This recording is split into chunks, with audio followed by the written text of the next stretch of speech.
Let us start the book. The Courage to be Disliked. Imagine a quiet study on the edge of a city, late at night. In it sits an old philosopher who makes a claim so outrageous that a frustrated young man has traveled across town just to prove him wrong. The philosopher's claim is this: the world is astonishingly simple, people can change at any moment, and every single one of us, without exception, can be happy. The young man thinks this is naive nonsense. He believes the world is a chaotic, painful, complicated place, that people are trapped by their pasts, and that happiness is a fairy tale for children. And so begins one of the most fascinating books on psychology and happiness ever written, The Courage to be Disliked by Ichiro Kishimi and Fumitake Koga. The entire book unfolds as a debate between these two characters across 5 nights. The youth argues, objects, and pushes back exactly the way you and I would, while the philosopher patiently dismantles his objections one by one. And what the philosopher is teaching is not his own invention. It is the work of a man named Alfred Adler, an Austrian psychiatrist who, alongside Freud and Jung, was one of the 3 giants of modern psychology. But where Freud became a household name, Adler is far less known, even though his ideas quietly shaped countless self-help classics, including Dale Carnegie's How to Win Friends and Influence People, and Stephen Covey's The 7 Habits of Highly Effective People. Adler himself predicted this. He once said that there might come a time when no one remembered his name, and that this would be fine, because it would mean his ideas had stopped belonging to one school of psychology and had simply become common sense, a feeling shared by everyone. Here's why this book matters so much. Most of us walk around believing a very specific story about ourselves. We believe that our past created our present. That the painful things that happened to us, our childhood, our family, our failures, our traumas, are the reasons we are the way we are today, and the reasons we cannot change. This book takes a sledgehammer to that belief. Adlerian psychology argues that you are not determined by your past at all. You are not a product of what happened to you. You are, right now, choosing who you are, for reasons hidden even from yourself. That sounds harsh, even cruel, when you first hear it. But it carries an extraordinary gift inside it. If you chose this life, you can choose a different one. The power to change has been in your hands the entire time. Over the next hour or so, I am going to walk you through this whole journey, the same 5 nights of debate, distilled into the most important and life-changing ideas. We will talk about why trauma may not exist in the way you think, why all of your problems come down to relationships with other people, why the desire to be liked is actually a trap, and why true freedom requires the courage to be disliked. Be warned, some of these ideas will make you uncomfortable. The youth in the book gets angry, defensive, and rattled, and you might too. But stay with it, because on the other side of that discomfort is one of the most liberating views of life you will ever encounter. So get comfortable, and let us begin.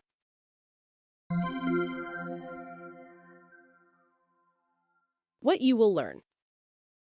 Before we dive into the key points, here is a quick look at what you will take away by the end of this video. First, you will learn why Adlerian psychology insists that trauma does not exist in the way we usually believe, and why your past does not determine your future. Second, you will discover the radical idea of teleology, that we act not because of past causes, but in pursuit of present goals, even ones we will not admit to ourselves. Third, you will understand the bold claim that all problems, every single one, are interpersonal relationship problems. Fourth, you will learn the real nature of inferiority feelings, the difference between a healthy feeling of inferiority and a crippling inferiority complex, and why life is not a competition.